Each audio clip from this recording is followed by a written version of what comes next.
Hey everyone!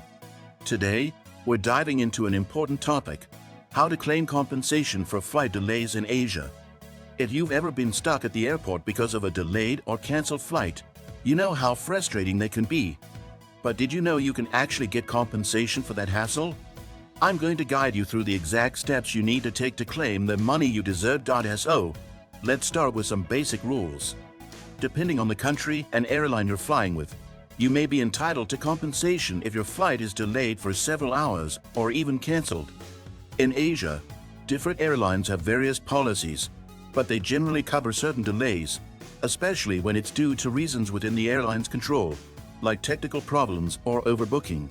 The process may sound complicated, but it's easier than you think, especially if you use the right service to help you.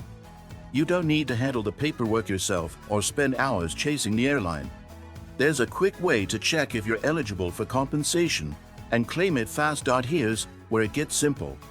If your flight was delayed in Asia and you think you may be eligible for compensation, add to my partner service through the link in the description. With their help, you can submit your claim with just a few details about your flight, and they will handle the rest for you. It's a stress-free process, and you won't pay anything unless you receive your compensation. Once you submit your claim, all you need to do is wait.